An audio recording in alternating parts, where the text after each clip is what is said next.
Сәлеметсіңдер ме, қалайсыңдар? Бүгін 4-ші сыныптың 127-ші сабағын өтетін боламыз. Алдымен каналға тіркеліп, лайк басып, комментарий қалдыруды ұмытпаңдар. Бүгінгі тақырыбымыз мәңгілік елдің болашағы, латын әліпбиіне көшу, болашаққа бастар жол. 35-ші тапсырма мәтінді тыңда. Қазақ тілінің де жазу тарихы ертеден басталған. Біздің әліпби жүйемізде бірнеше тарихи кезеңнен өтті.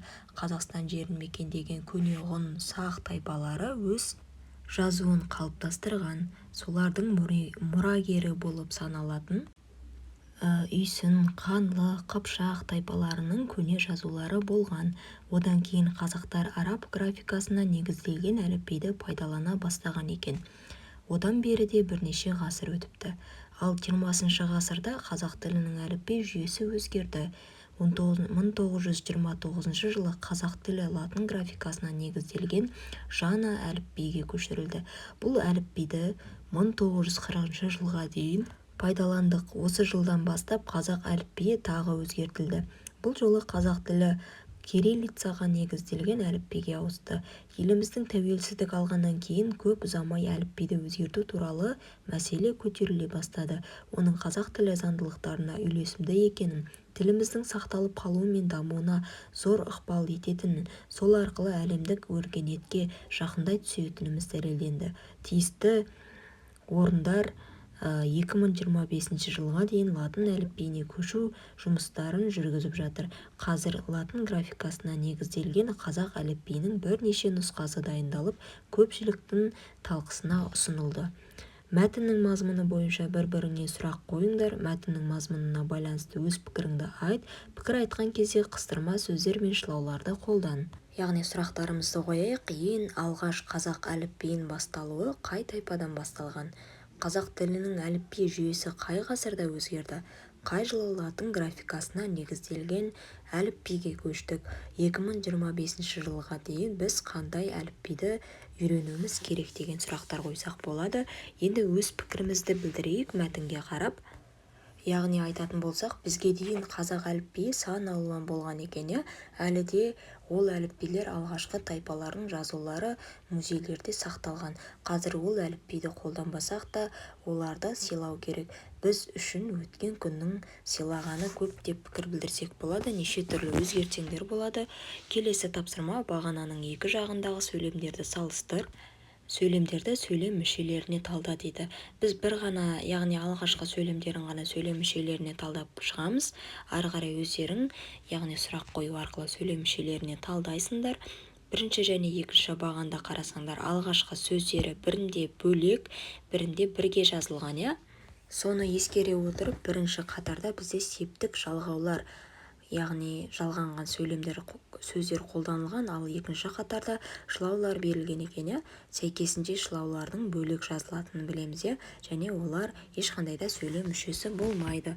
Мысалы ретінде алғашқы сөйлемдерді сөйлем құрамына, сөйлем мүшелеріне талдап көрейік. Мысалы, менде, кімде толықтауыштың қызметінде тұр, ағылшынша анықтап тұр.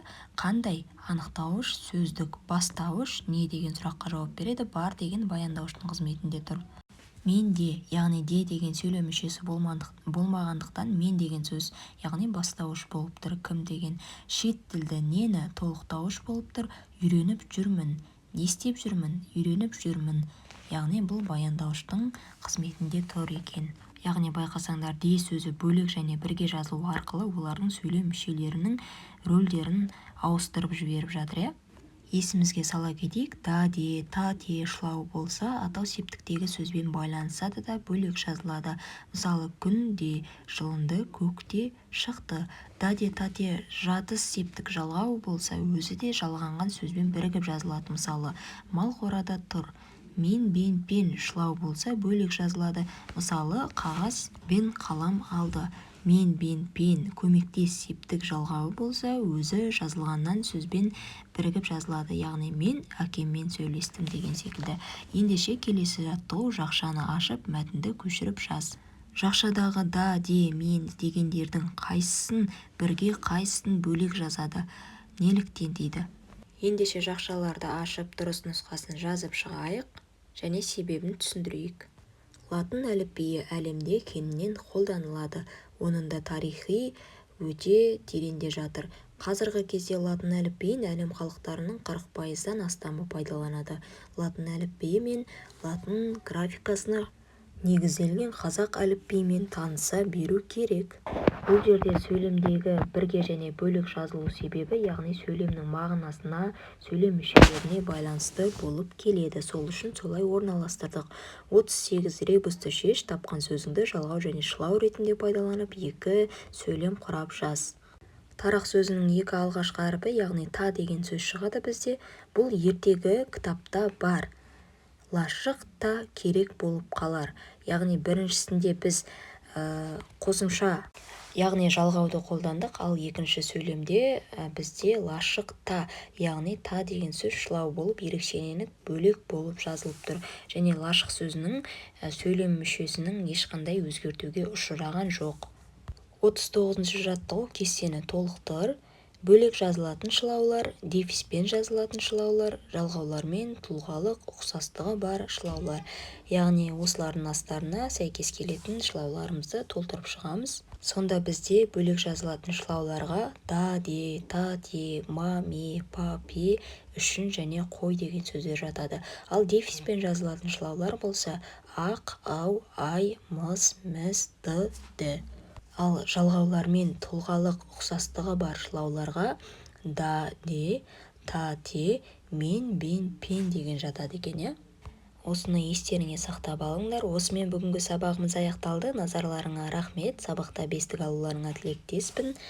Сау болыңдар. Каналға тіркеліп қоюды, лайк басып кетуді ұмытпаңдар.